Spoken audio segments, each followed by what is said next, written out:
Hi guys, crushology ഡ്രാമയുടെ last എപ്പിസോഡാണിത്. എല്ലാവർക്കും ഈ സ്റ്റോറി ഇഷ്ടമായെങ്കിൽ സബാക്കി നോട്ടിഫിക്കേഷൻ ഒന്ന് ഓൺ ആക്കി വെക്കണേ. നെക്സ്റ്റ് നമുക്ക് ഇതിനേക്കാൾ അടിപൊളിയൊരു ഡ്രാമ ചെയ്യാം. ഹ്യൂനാണെങ്കിൽ സ്പോർട്സിനെ റെപ്രസെന്റ് ചെയ്യാൻ വേണ്ടി ബാസ്കറ്റ് ബോൾ ആയിട്ട് ഒരു പോസ് കൊടുക്കുമ്പോ ഇയോളാണെങ്കിൽ ആർട്സിനെ റെപ്രസെന്റ് ചെയ്യാൻ വേണ്ടി എന്തൊക്കെയോ കാര്യങ്ങൾ ചെയ്തു കൂട്ടുകയാണ്. രണ്ടുപേരും കാണിക്കുന്നത് കണ്ട് നമ്മുടെ ബണ്ണി നിമ്മു ആണ് കണ്ണും തള്ളി നിൽക്കുന്നത്. അങ്ങനെ ഫോട്ടോഷൂട്ട് എല്ലാം കഴിഞ്ഞു. ഇപ്പൊ ഇന്റർവ്യൂ ടൈമാണ്. ഇയോളിനോട് വിഷ്വൽ ഡിപ്പാർട്ട്മെന്റിലും ആർട്സിലും ഒരുപോലെ നിൽക്കുന്നുണ്ട്. പുതിയ ഓഫർ വന്നതിനെ പറ്റിയൊക്കെ ചോദിക്കുകയാണ്. ഹാൻസ് ആൻഡ് ഡോൾഫിൻ എന്ന എന്റെ ടീമിനെ ഒരു പ്രൊഡക്ഷൻ കമ്പനിയായിട്ട് വളർത്തിയെടുക്കണം എന്നാണ് എന്റെ ഏറ്റവും വലിയ അംബീഷൻ. കഴിഞ്ഞൊരു വർഷം മൊത്തം അതിന്റെ പിന്നാലെയായിരുന്നു. ലാസ്റ്റ് ക്വസ്റ്റ്യൻ റിലേഷൻഷിപ്പ് സ്റ്റാറ്റസിനെ കുറിച്ചാണ്. സിംഗിൾ ആണെന്നുള്ള ക്വസ്റ്റ്യന് അവൻ നേരെ ബണ്ണിയുടെ മുഖത്തേക്കാണ് നോക്കുന്നത്. അവൾ എപ്പോ തന്നെ ഐ കോണ്ടാക്ട് മാറ്റി തല താഴ്ത്തി നിൽക്കും. അതെ, സിംഗിൾ ആണെന്നാണ് റിപ്ലൈ കൊടുക്കുക. സെയിം ക്വസ്റ്റ്യൻ തന്നെ നമ്മുടെ ഹ്യോറിനോട് ചോദിച്ചപ്പോ ഞാൻ ഇതുവരെ ഒരു റിലേഷൻഷിപ്പിലും പെട്ടിട്ടില്ല. സ്പോർട്സിനേക്കാൾ എന്നെ വശീകരിച്ച മറ്റൊരു സുന്ദരിയും ഇല്ല. പക്ഷെ ഒരാൾ ഒഴികെ എനിക്ക് വൺ സൈഡ് ഒരു ക്രഷ് ഉണ്ടായിരുന്നു എന്ന് അവൻ ബണ്ണിനെ നോക്കിയാണ് സംസാരിക്കുന്നത്. അവള് 1 സെക്കൻഡ് ഇവനെ നോക്കുന്നത് കാണുമ്പോ ഇയോളാണ് ഷോക്ക് ആവുക. അങ്ങനെ എല്ലാ പ്രോഗ്രാമും കഴിയുമ്പോൾ ഇവർക്ക് ചെറിയൊരു ഗിഫ്റ്റ് പോലെ കൊടുക്കുന്നത് ഹാൻഡ് റിവറിന് മുകളിലൂടെ ഹോട്ട് എയർ ബലൂണിൽ സഞ്ചരിക്കാനുള്ള ഒരു ടിക്കറ്റ് ആണ്. ആർക്കെങ്കിലും സ്പെഷ്യൽ ആയിട്ടുണ്ടെങ്കിൽ അവരെയും കൂടെ കൂട്ടിക്കോന്ന് പറഞ്ഞാണ് കൊടുക്കുന്നത്. ആകാശ കാഴ്ചകളെല്ലാം എൻജോയ് ചെയ്യാലോ. ഹ്യൂൻ അപ്പൊ തന്നെ ടിക്കറ്റ് വാങ്ങി ബണ്ണിയുടെ അടുത്ത് പോയി. നീ നാളെ ഫ്രീ ആണോ? അത് ചോദിക്കുമ്പോഴും നിങ്ങളുൾപ്പെടെ ബാക്കി എല്ലാവർക്കും കാര്യം മനസ്സിലായി. ബണ്ണിയാണെങ്കിൽ ഓക്കെ കൂടെ പറയുമ്പോ ഇയോൾക്കാണ് ശരിക്കും നെഞ്ചെടുപ്പ്. അവര് രണ്ടുപേരും കൂടെ നേരെ പോകുന്നത് അവരുടെ ഫേവറേറ്റ് ആയിട്ടുള്ള റെസ്റ്റോറന്റിലേക്കാണ്. ഇപ്പൊ ഞാൻ ഡയറക്റ്റ് ആയിട്ട് തന്നെ ചോദിക്കും, നിന്റെ എക്സ് ഇയോളായിരുന്നോ? അതെങ്ങനെ മനസ്സിലായി? രണ്ടുപേര് പരസ്പരം സ്നേഹിക്കുന്നവർ അടുത്ത് നിന്ന് തന്നെ നമുക്കൊരു വൈബ് അടിക്കും. അങ്ങനെ മനസ്സിലായി. അല്ല, നിന്റെ മനസ്സിലുണ്ടായിരുന്ന ബോയ് ഫ്രണ്ട് ഞാനല്ലായിരുന്നോ? എന്നെ പോലെ അല്ലായിരുന്നോ? ഹൈസ്കൂളിൽ നിന്റെ ഐഡിയൽ ആയിട്ടിരുന്നത് ഞാനായിരുന്നു എന്നാണ് എന്റെ വിശ്വാസം. പിന്നെന്താ നീ അവനെ പോലെ ഒരാളെ ചൂസ് ചെയ്ത്? അവളുടെ ബോയ് ഫ്രണ്ട് ആവാൻ പോകുന്നതിനെ കുറിച്ചുള്ള സങ്കല്പങ്ങൾ വരെ ഹ്യൂൻ എങ്ങനെ മനസ്സിലാക്കിയെന്നാണ് ബണ്ണി ആലോചിക്കുക. ഇവിടെ ഇയാൾക്കും മനസ്സിലായി ബണ്ണിയുടെ ഫസ്റ്റ് ലവ് ആയിരുന്നത് ഹ്യൂൻ ആണെന്ന്. വേഗം തന്നെ ലീന കോൾ ചെയ്തിട്ട് നാളെ നീ ഫ്രീ ആണോ എന്ന് ചോദിക്കുമ്പോ ബോബി വന്ന പിന്നെ ലീന അവന് കിട്ടാറേ ഇല്ല. ഏത് സമയം ബിസിയാണ്. ആരും തന്നെ ഇല്ല കൂടെ വരാൻ. പെട്ടെന്ന് ഒരാളുടെ ഫേസ് ഓർമ്മ വന്ന് ആളെ കോൾ ചെയ്യും. ആളാണെങ്കിൽ ഓക്കെ പറയും. ആ ആളാണ് ദേ ഈ ആള്, നമ്മുടെ ജീവൻ. അവന് പഞ്ഞിമുട്ടയെല്ലാം വാങ്ങിക്കൊടുത്ത് നീ എന്തിനാ എന്നെ വിളിച്ച്? അല്ല, നിനക്ക് ഈ വക അഡ്വാൻറ്റേജസ് എല്ലാം തന്നെ ഇഷ്ടമാണെന്ന് തോന്നി. വലിയ കംപ്ലൈന്റ് ഒന്നും പറയുന്നു വേണ്ട, നീ വന്നല്ലോ, അത് നിനക്ക് ഇഷ്ടമായോണ്ടല്ലേ. അവിടെ ഇപ്പൊ ബണ്ണിയുടെ കൂടെ ഹ്യൂനെ കാണുമ്പോഴാണ് ജീവോന്റെ കാര്യം മനസ്സിലായത്. വെറുതെ അല്ല, ഇതാണ് അവളുടെ ഫസ്റ്റ് ലവ് എന്നുകൂടെ ചോദിക്കുമ്പോ ഇവള് ഭയങ്കര സങ്കടപ്പെടും. നീ ഇതെല്ലാം കണ്ട് നോക്കി നിൽക്കാനാണോ നിന്റെ പ്ലാൻ? അവൻ ആ സമയം വല്ലാത്തൊരു സപ്പോർട്ട്, ഒരു മോട്ടിവേഷൻ കിട്ടിയതുപോലെ ഹോട്ട് എയർ ബലൂണിന്റെ അടുത്തേക്ക് പോകാനായിട്ട് നിന്ന ബണ്ണീനെ ഓടിച്ചെന്ന് കൈപിടിച്ച് നിർത്തും. അവള് തിരിഞ്ഞു നോക്കുമ്പോ ഇയോള്. ഹ്യൂൻ എന്താ ചെയ്യാന്നറിയോ? ഇയോളിന്റെ കൈ പിടിച്ച് മാറി നിൽക്കാൻ പറഞ്ഞ് ബണ്ണീനെ പ്രൊട്ടക്ട് ചെയ്യും. ബണ്ണി വേണ്ട, നീ പോവണ്ട, അത് ചോദിക്കാൻ നീ ആരാണെന്ന് പറഞ്ഞ് ഹ്യൂൻ അവന്റെ മേല് കൈവെക്കും. പക്ഷെ ഇയാളുടെ തീരുമാനം ഭയങ്കര ഉറച്ചതായതുകൊണ്ട് ആ കൈ തട്ടി മാറ്റും. ബണ്ണി നോക്കുമ്പോ ഒരിടത്ത് ഫസ്റ്റ് ലവ്, മറ്റൊരിടത്താണ് എക്സ്. ലാസ്റ്റ് ഇയാളിനോട് ഒറ്റയ്ക്ക് സംസാരിക്കേണ്ടി വരും. അപ്പൊ അവനും, നീ വന്നത് പിന്നെ നമുക്ക് ഒരുമിച്ചൊന്ന് സംസാരിക്കാൻ പോലും പറ്റിയിട്ടില്ല, നീ ഓക്കെ അല്ലേ? എനിക്ക് 1 ഇയർ കുറെ ഓഫേഴ്സും ജോബും ഒക്കെ വന്നതുകൊണ്ടാണ് ഞാൻ കുറച്ച് ബിസി ആയി പോയത്.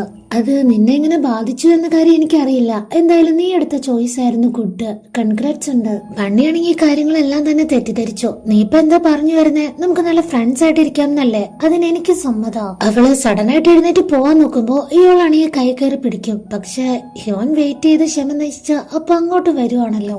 ഇയോളുടെ കൈ തട്ടി മാറ്റി അവൾ അവന്റെ കൂടെ പോവാണ്. അത് നോക്കി ഒന്നും പറയാനാവാതെ അവനും. ഹ്യോനിപ്പോ ഡയറക്റ്റ് ആയിട്ട് ബണ്ണിന്റെ അടുത്ത് ചോദിക്കും, നിനക്ക് ഇപ്പോഴും നിന്റെ എക്സിനോട് ഫീലിങ്സ് ഉണ്ടോ? ഞാൻ വിചാരിച്ചത് അവൻ ഇപ്പോഴും എന്നോട് ഇഷ്ടമുണ്ടെന്നാ. പക്ഷെ അതെല്ലാം തന്നെ തെറ്റായിരുന്നു. അവൻ എപ്പോഴേ മോണായി. ഈ 1 ഇയർ പിരിഞ്ഞിരുന്നതിൽ ബ്രേക്കപ്പ് ആയിട്ട് തോന്നിയത് ശരിക്കും പറഞ്ഞ ഇന്നായിരുന്നു. ശരി, നിങ്ങൾ തമ്മിൽ ബ്രേക്കപ്പ് ആയെങ്കിൽ നിനക്ക് എന്റെ കാര്യം ഒന്ന് ആലോചിച്ചൂടെ? ഞാൻ എന്റെ ഫസ്റ്റ് ലവിനെ കുറിച്ച് അന്ന് മെൻഷൻ ചെയ്തത് നീ ഓർക്കുന്നുണ്ടോ? അത് വേറെ ആരുമല്ല, അത് നീ തന്നെയാ. പണ്ണിക്കാണെങ്കിൽ ഭയങ്കര ഷോക്ക്. പെട്ടെന്ന് ഇങ്ങനെയൊക്കെ വന്ന് പറഞ്ഞ എന്താ റിപ്ലൈ കൊടുക്കുക? അന്നത്തെ ദിവസം രാത്രി അവള് ഇയാളായിട്ടുള്ള മെമ്മറീസ് എല്ലാം സൂക്ഷിക്കുന്ന ഒരു ബുക്ക് ഉണ്ട്. അതെടുത്ത് അതിലെ പിക്ചേഴ്സ് എല്ലാം നോക്കിയിരിക്കുകയാണ്. 1 വർഷം അബ്രോഡ് പോയി കരിയർ എല്ലാം സെറ്റാക്കി ബാക്കിയുള്ള വർഷം ഇയാളുടെ കൂടെ ജീവിക്കാനായിരുന്നു ആഗ്രഹം. അതെല്ലാം തന്നെ പോയി. ഇയാൾക്ക് സെയിം പോലെ സങ്കടം ഉണ്ടാ. അവനിപ്പോ ആരാ കമ്പനി എന്നറിയോ? നമ്മുടെ ജീവോൺ. ഇയാളാണെങ്കിൽ കമാന്ന് ഡ്രിങ്ക്സ് എല്ലാം അടിക്കുന്നത് കണ്ട ഇപ്പൊ ജീവോണും ട്രൈ ചെയ്യും. നീ അങ്ങനെ ഡ്രിങ്ക്സ് ഒന്നും കഴിക്കാറില്ലല്ലോ, പിന്നെന്താ ഇപ്പോ? അത് നീ ഒറ്റയ്ക്കല്ല ഡ്രിങ്ക്സ് കഴിക്കുക, നിനക്കൊരു കമ്പനി ആയിക്കോട്ടെ എന്ന് വിചാരിച്ച് അവനും കഴിക്കും കുറെ. എനിക്ക് ഇപ്പഴാ ജീവൻ എന്റെ തെറ്റ് മനസ്സിലാവുന്നത്. എന്റെ ഭാഗത്താ തെറ്റ്. ഞാനാ ബണ്ണിയോട് സോറി പറയേണ്ടത്. ഞാൻ അവളോട് അങ്ങനെയൊന്നും പെരുമാറാനേ പാടില്ലായിരുന്നു. അതല്ല രസം, കള്ളു കുടിച്ചുകൊണ്ട് ഇവർക്കിടെ രണ്ടുപേർക്കിടെ ഈഗോ ഒക്കെ പോയി. നമ്മൾ തമ്മിൽ ഫസ്റ്റ് മീറ്റ് ചെയ്തത് എവിടെയാണെന്നറിയോ? നീ ആ ബണ്ണിയുടെ ഒരു സ്റ്റാച്ചു നോക്കി നിന്നില്ലേ? സത്യം പറയാലോ, അത് കറക്റ്റ് നിന്നെ പോലെ ഉണ്ടായിരുന്നു. അത് രണ്ടും നോക്കുമ്പോ നിങ്ങൾ തമ്മിൽ എന്താ വ്യത്യാസം എന്നാലോചിച്ച് ഞാൻ തന്നെ കൺഫ്യൂസ് ആയി പോയി. അത്രയ്ക്ക് സൂപ്പർ ആയിരുന്നു എന്നൊക്കെ പറയുമ്പോ ജീവണം, നീ ആദ്യം കുറച്ച് റൂഡായിട്ട് തോന്നിയെങ്കിലും നീയാടാ മുടിഞ്ഞ ലുക്ക്. നിന്നെ കാണാൻ എന്ത് ഭംഗിയാന്നറിയോ? രണ്ടുപേരോട് ഒരേ തൂവൽ പക്ഷിനെ പോലെ ഇങ്ങനെ കൂട്ടുകൂടുന്നത് ലീ മാത്രാണ് വിറ്റ്നസ്. നാളെ കാര്യങ്ങളൊക്കെ രണ്ടുപേർക്കും ഓർമ്മയുണ്ടാവോ ആവോ? കെട്ടിയതിപ്പോ നെക്സ്റ്റ് ഡേ കാണിക്കാണ്. ജീവൻ എവിടെയാന്നറിയോ? നമ്മുടെ ഇയാളുടെ ബെഡില് രണ്ടുപേരും ഹഗ്ഗൊക്കെ ചെയ്ത് ലവേഴ്സിനെ പോലെയാണ് ഇന്നലെ ഉറങ്ങിയത്. ലൈറ്റായിട്ട് അത് കണ്ണു തുറന്ന് നോക്കുമ്പോ ദേ കിടക്കുന്നു നെഞ്ചില് ജീവൻ. പിന്നെ ഒരൊറ്റ അലർജിയായിരുന്നു. ഉറങ്ങി കിടന്ന അവൻ പോലും പേടിച്ചുപോയി. നീ എന്താടാ ഇവിടെ? പോടാ, ഇത് എന്റെ വീടാ. ആക്ച്വലി എന്താ സംഭവിച്ചെന്ന് വെച്ചാ രണ്ടുപേരും കൂടെ വെള്ളമടിച്ച് ലീനെ കോണ്ടാക്ട് ചെയ്തായിരുന്നല്ലോ. അവൻ നോക്കുമ്പോ രണ്ടിനും മുടിഞ്ഞ വെയിറ്റ് ആണ്, എടുത്തിട്ടൊന്നും പൊങ്ങുന്നൊന്നുമില്ല. പിന്നെ ബോബിയുടെ കൂടെ ടൈം സ്പെൻഡ് ചെയ്യണമല്ലോ. സമയക്കുറവ് കാരണം രണ്ടിനും പൊക്കിയെടുത്ത് ഒരേ സ്ഥലത്തേക്ക് ഇട്ടു, അത്രേ ഉള്ളൂ.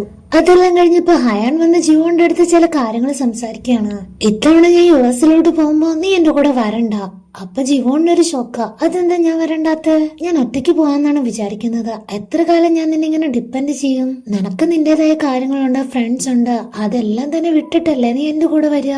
പക്ഷെ ഇപ്പൊ ഞാൻ തിരിച്ചറിയുന്ന ചില കാര്യങ്ങളൊക്കെ ഉണ്ട്. എനിക്കും ചില ഫ്രണ്ട്സ് ഒക്കെ ആയി. ഞാനും പഠിക്കട്ടെ, സ്വന്തമായിട്ട് ഓരോന്നൊക്കെ ചെയ്യാനും. ഇതെല്ലാം തന്നെ പക്വതയുടെ ലക്ഷണമാണ്. അതുകൊണ്ട് പിന്നെ ജീവോൺ ഒന്നും പറയില്ല. അവന് ഹാപ്പി. ഇവിടെ ബണ്ണിയാണെങ്കിൽ ഇയാളായിട്ട് സംസാരിച്ച് ഫ്രണ്ട്സ് ആയിട്ടിരിക്കാം എന്നുള്ള ധാരണയിലെത്തിയതും യോൻ വന്ന് പ്രപ്പോസ് ചെയ്ത കാര്യവും എല്ലാം തന്നെ ബോബിയുടെയും നിമ്മിന്റെ അടുത്ത് പറയുമ്പോ, ബണ്ണി ഫസ്റ്റ് ലവ് എന്ന് പറഞ്ഞാൽ ശരിക്കും ലക്കാണ്. അത് എല്ലാവർക്കും അങ്ങനെ കിട്ടില്ല. അത് നിന്റെ ഫസ്റ്റ് ലവ് ആണെങ്കിൽ നീ ഹ്യോനെ തന്നെ ചൂസ് ചെയ്യുന്നതാണ് നല്ലത്. ഇയാളിനെ മറന്നേക്ക്. ബോബിക്കും ഇതേ അഭിപ്രായം തന്നെയാണ്. അപ്പോഴാണ് ഹ്യോൻ അങ്ങോട്ട് വരുന്നത്. ഇയാളാണെങ്കിൽ ഇപ്പൊ ഒരു കാര്യം മിസ് ചെയ്തു. ബാഗ് മുഴുവൻ തപ്പുവാണ്. അയ്യോ, എക്സ്റ്റേണൽ ഹാർഡ് ഡ്രൈവ് കാണുന്നില്ലടാ.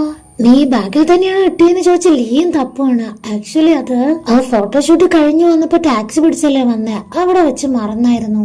നാളെ സബ്മിറ്റ് ചെയ്യേണ്ട വർക്കാണ്. അത് കളഞ്ഞു വിളിച്ചാൽ എന്തായിരിക്കും അവസ്ഥ? ഭയങ്കര ടെൻഷൻ. അതുകൊണ്ട് ലീ ഓടി വന്ന് ബോബിയുടെ അടുത്ത് അവന്റെ പ്രശ്നങ്ങളെല്ലാം പറയുവാണ്. അവനവിടെ ടെൻഷൻ അടിച്ച് നിന്ന് കോളൊക്കെ ചെയ്ത് നോക്കുന്നത് ബണ്ണിയും കാണുന്നുണ്ട്. ഹ്യോൻ ബണ്ണിനെ തന്നെ നോക്കി ഈ പ്രശ്നത്തിൽ നിന്നെല്ലാം ഡൈവേർട്ട് ചെയ്ത് പുതിയൊരു പ്ലേസിലേക്ക് അവളെ കൊണ്ടുപോവാണ്. നല്ല ആംബിയൻസ് ഉള്ള പ്ലേസ് അല്ലേ എന്ന് ചോദിച്ച് ബണ്ണിനെ നോക്കുമ്പോ അവളാണെങ്കിൽ ഈ ലോകത്തൊന്നും അല്ല. ഹ്യോൻ, എനിക്കൊരു അർജന്റ് കാര്യം ചെയ്തു തീർക്കാനുണ്ട്, ഞാൻ പോവാ, ബൈ. അവനോട് ബായ് പറഞ്ഞ് നേരെ പോകുന്നത് ഇയാളുടെ അടുത്തേക്കാണ്. എന്റെ കൂടെ നീ വരുന്നുണ്ടോ? പെട്ടെന്ന് വന്ന് ഇവളിങ്ങനെ ചോദിച്ചാ എന്താ ഓക്കെ അല്ലേ പറയുള്ളൂ. അങ്ങനെ രണ്ടുപേരും കൂടെ പോലീസ് സ്റ്റേഷനിലേക്കാണ് പോവുക. വീക്കെൻഡിൽ അവൻ ഫാമിലിയുടെ കൂടെ ഒരു ട്രിപ്പ് ഒക്കെ പോവും. പുള്ളിയാണെങ്കിൽ ഫോൺ അന്നേരം എടുക്കാറില്ല. അതാ നിങ്ങൾ വിളിച്ചിട്ട് കിട്ടാത്തത്. അപ്പൊ ബണ്ണി എന്താ ചെയ്യാന്നറിയോ? ആളുടെ അഡ്രസ് വാങ്ങി നേരെ വീട്ടിലോട്ട് പോവും. ബണ്ണിക്കും ബോബിക്കും എല്ലാവർക്കും ലവ് ഒക്കെ സെറ്റായി. അപ്പൊ ഒറ്റപ്പെട്ടത് ആരാന്നറിയോ? പാവം നമ്മുടെ നിമ്മ. ഈ സമയത്ത് കറക്റ്റ് ആയിട്ട് അവിടേക്ക് ജീവോണും വരും. ഗ്രൂപ്പ് ബ്ലൈൻഡ് ഡേറ്റിന് പോയി അതിൽ ഫെയിലായ കാര്യമൊക്കെ അവന്റെ അടുത്ത് പറഞ്ഞ് സങ്കടപ്പെടുമ്പോ, ആര് പറഞ്ഞു നീ ഒരു ഫെയിലിയർ ആണെന്ന്? നീ ഒരു അമേസിംഗ് പേഴ്സണാലിറ്റി തന്നെയാണ്. പക്ഷെ എല്ലാവർക്കും അത് മനസ്സിലാക്കാൻ പറ്റില്ല. ആരും അതിനെ ശ്രമിക്കുന്നില്ലെന്ന് വേണം പറയാൻ. പക്ഷെ നിന്നെ മനസ്സിലാക്കുന്ന ഒരാൾ എന്തായാലും നിനക്ക് കിട്ടും, തീർച്ചയായിട്ടും കിട്ടും എന്നൊക്കെ പറഞ്ഞ ജീവോണാണ് ഇപ്പൊ നിമ്മിനെ ആശ്വസിപ്പിക്കുന്നത്. അപ്പോഴാണ് ആ ലേഡി കുറച്ച് അഴുക്ക് വെള്ളം പുറത്തേക്ക് കളയാനായിട്ട് വരുന്നത്. അത് ബണ്ണിയുടെ മേലെ വീഴാതിരിക്കാൻ ഇയാളാണ് കറക്റ്റ് ആയിട്ട് അവളെ കവർ ചെയ്ത് പ്രൊട്ടക്ട് ചെയ്യുന്നത്. അതുകൊണ്ട് ഇപ്പൊ എന്താ സംഭവിച്ചെന്ന് വെച്ചാ അവന്റെ ഷർട്ടെല്ലാം നനഞ്ഞു. അവന്റെ ചീത്തയായ ഡ്രസ്സെല്ലാം വാഷ് ചെയ്യാൻ വേണ്ടി കുറച്ച് സമയം ചോദിച്ചേക്കുവാണ്. ആ ലേഡി ആണെങ്കിൽ ഇവനിടാനായിട്ട് ഒരു ഡ്രസ്സും കൊണ്ടുവന്ന് കൊടുക്കുവാണ്. അത് ഇട്ടാ പിന്നെ ബണ്ണിക്ക് ഭയങ്കരമായിട്ട് ചിരി വരും. കാരണം അത് ലേഡീസിന്റെ ഡ്രസ്സാണ്. കുറെ നേരം ആയതുകൊണ്ട് തന്നെ രണ്ടുപേർക്ക് നല്ല വിശപ്പുണ്ട്. അന്ന് അവിടെ തന്നെ സ്റ്റേ അടിച്ച് അവര് രണ്ടുപേരും കൂടെ സംസാരിച്ചുകൊണ്ടിരിക്കുമ്പോ ബണ്ണിയുടെ പൊള്ളിയ കയ്യില് ഇയാളാണ് മരുന്ന് വെക്കുക. ബണ്ണി, നീ എന്തിനാ ഇന്നെ ഹെൽപ്പ് ചെയ്യാൻ വേണ്ടി വന്നേ? നീ ടെൻഷൻ അടിക്കുന്നത് എനിക്ക് തീരെ ഇഷ്ടമല്ല. എനിക്കും വിഷമാണ്, അതുകൊണ്ടാ. അല്ല, വേറൊന്നും കൊണ്ടൊന്നല്ല. നമ്മൾ സ്ട്രേഞ്ചേഴ്സ് ഒന്നും അല്ലല്ലോ, പരസ്പരം ഹെൽപ്പ് ചെയ്യുന്നതല്ലേ നല്ലത്. പക്ഷെ ബണ്ണി, ഞാൻ നിന്നോട് സ്ട്രേഞ്ചേഴ്സിനെ പോലെ പെരുമാറിയത്. എനിക്ക് നിന്നോട് സ്നേഹമില്ലെന്നൊന്നും വിചാരിക്കണ്ട. ഞാൻ ഒരുപാട് നിന്നെ മിസ് ചെയ്തു. അതിനെന്താ മീനിങ്? ബണ്ണിയാണെങ്കിൽ അതാലോചിച്ചോണ്ടിരിക്കുമ്പോ കറക്റ്റ് ടൈമിൽ ആ ടാക്സി ഡ്രൈവർ വന്ന ഇൻഫർമേഷൻ ആ ലേഡി വന്ന് പറയും. ഇവര് ഇറങ്ങി ചെന്ന് നോക്കുമ്പോ ഇയാളുടെ ബാഗാണെങ്കിൽ ആളുടെ അടുത്ത് സേഫ് ആയിട്ട് തന്നെ ഉണ്ട്. അത് റിട്ടേണും കൊടുക്കും. അവൾക്കാണെങ്കിൽ അന്നത്തെ ദിവസം വലിയ ഇഷ്ടമായി. കുറെ നാൾക്ക് ശേഷം സമാധാനമായിട്ട് കിടന്നുറങ്ങി. നെക്സ്റ്റ് ഡേ ഹ്യോനായിട്ട് സംസാരിക്കുമ്പോൾ ഉള്ള ഒരു ക്ലാരിറ്റി അവനും കൊടുക്കും. എന്റെ എക്സ് ഇയോളാന്ന് നിനക്കറിയാലോ, അവൻ എനിക്ക് എപ്പോഴും ഇഷ്ടമാണ്. പിന്നെ ഞാൻ എന്റെ ഫസ്റ്റ് ലവ് ആയിട്ട് കണ്ടത് നിന്നെയായിരുന്നു. പക്ഷെ അത് വേറെ ഇൻഫാക്ച്വേഷൻ ആണെന്ന് എനിക്ക് ഇപ്പോഴാണ് മനസ്സിലാവുന്നത്. ശരിക്കും എന്റെ ഫസ്റ്റ് ലവ് ഇയോള് തന്നെയാ. അവനോടാണ് എനിക്ക് ഏറ്റവും ഇഷ്ടം. അവനില്ലാതെ എനിക്ക് പറ്റില്ല. ഹ്യോനി കാര്യം ഓൾറെഡി തന്നെ മനസ്സിലായിരുന്നു. രണ്ടുപേരെ ഇഷ്ടമുള്ളവർ തമ്മിൽ നിൽക്കുമ്പോ അത് ബാക്കിയുള്ളവർക്ക് പെട്ടെന്ന് തന്നെ മനസ്സിലാക്കും. അന്ന് അവന് മനസ്സിലായതാണ് ഇവര് തമ്മിൽ ഒരുപാട് സ്നേഹിക്കുന്നുണ്ടെന്ന്. അതുകൊണ്ട് യോനിപ്പോ ഒരു പ്രശ്നമൊന്നുമില്ല. അവൻ ഭയങ്കര കൂളാണ്. യോന്റെ ഫേസിലാണെങ്കിൽ ഇപ്പൊ ഭയങ്കര സന്തോഷാണ് ബണ്ണിനെ കുറിച്ച് പറയുമ്പോ. അവന്റെ ഷൈനസും ക്യൂട്ട്നെസ്സും എല്ലാം കാണുമ്പോഴേക്ക് എല്ലാം മനസ്സിലായി. രണ്ടുപേരും തമ്മിൽ പാച്ചപ്പ് ആയല്ലേ. ഡാ, നിനക്ക് അവളെ മിസ് ചെയ്തു മാത്രല്ലേ നീ പറഞ്ഞോളൂ. അവളതിന് റിപ്ലൈ ഒന്നും തന്നില്ലല്ലോ. Already breakup ആയതല്ലേ. അപ്പൊ അവളുടെ ഒരു കൺഫർമേഷൻ കിട്ടാതെ നീ ഇതെങ്ങനെയാ ഉറപ്പിക്കുക? അവന് നിന്നെ മിസ് ചെയ്തു എന്നാണ് പറഞ്ഞത്, അല്ലാതെ താല്പര്യമുണ്ട് റിലേഷൻ പിന്നെ തുടങ്ങാന്നൊന്നും പറഞ്ഞിട്ടില്ല. അതുകൊണ്ട് തന്നെ ഇപ്പൊ രണ്ടുപേരുടെ മനസ്സിൽ ഭയങ്കര കൺഫ്യൂഷനാണ്. ബണ്ണിനെ വിളിച്ചതിന് അത് തീർക്കാന്ന് പറഞ്ഞ് ഇയാൾ അവനെ കോൾ ആക്കുന്ന ടൈമിലാണ് ബണ്ണി ലൈബ്രറിയിൽ ജോബ് ചെയ്തോണ്ടിരിക്കുമ്പോ ആ ഒരു കോളേജ് മാഗസീൻ കണ്ണിപ്പെടുന്നത്. അതിൽ അവന്റെ ഇന്റർവ്യൂ ഉണ്ടല്ലോ. റിലേഷൻഷിപ്പ് സ്റ്റാറ്റസിനെ കുറിച്ച് ചോദിച്ചപ്പോ അന്ന് അവൻ ലവർ ഒന്നും ഇല്ലെന്നല്ലേ പറഞ്ഞേ. അത് ഇയാൾ അന്ന് നൈറ്റ് തന്നെ ക്ലിയർ ആക്കി. അവരെ കോണ്ടാക്ട് ചെയ്ത് എനിക്ക് ഇപ്പോഴും അവളെ തന്നെയാണ് ഇഷ്ടം. 1 ഇയർ എന്നിൽ നിന്ന് മാറി നിന്ന് അവൾക്ക് വേണ്ടിയാണ് ഞാൻ ഇപ്പോഴും കാത്തിരിക്കുന്നത്. എന്റെ തെറ്റുകൊണ്ട് നഷ്ടപ്പെട്ട ലവ് ആണ്. പക്ഷെ എന്റെ സ്നേഹം അത് അവളോട് മാത്രാണ്. എന്റെ സ്നേഹം സത്യമാണ്. ഇപ്പോഴാണ് ബണ്ണിക്കും ആശ്വാസമായതാ. ഇത് മതി, അവനെന്നെ മനഃപൂർവ്വം ഒഴിവാക്കിയതൊന്നും അല്ല. സിറ്റുവേഷൻസ് ആണ് എല്ലാം. പഴയ മെമ്മറീസ് എല്ലാം തന്നെ ട്രൂ ആയിരുന്നു. ഇയോളിപ്പോ ലൈബ്രറിയുടെ തൊട്ടടുത്ത് തന്നെയുണ്ട്. അവന്റെ കോള് വന്നപ്പോ ആ ഒരു കോർണറിലൂടെ ഓടിച്ചെന്ന് അവന്റെ അടുത്തെത്താനാണ് ബണ്ണി ആഗ്രഹിക്കുന്നത്. ലാസ്റ്റ് അവിടെ ഒരു പ്ലേസിൽ വെച്ച് പരസ്പരം കാണുമ്പോ ഓടിച്ചെന്നാണ് ഹഗ് ചെയ്യുന്നത്. സ്വപ്നയാണോ അതോ സത്യമാണോ എന്നറിയാതെ അവനും തിരിച്ച് ഹഗ് ചെയ്യും. ഇയോൾ എനിക്ക് ഈ 1 വർഷം ഗ്യാപ്പ് വന്നാലും നിന്നോടുള്ള ഫീലിങ്സിന് ഒരു കുറവും സംഭവിച്ചിട്ടില്ല എന്ന് പറയുമ്പോ, അല്ല ബണ്ണി, എനിക്കാണ് നിന്നെ ഏറ്റവും കൂടുതൽ മിസ് ചെയ്തത്. അങ്ങനെ രണ്ടുപേരും പരസ്പരം ഐ ലവ് യു ഒക്കെ പറഞ്ഞ ഒരു കിസ്സിലൂടെയാണ് പാച്ചപ്പ് ആവുന്നത്.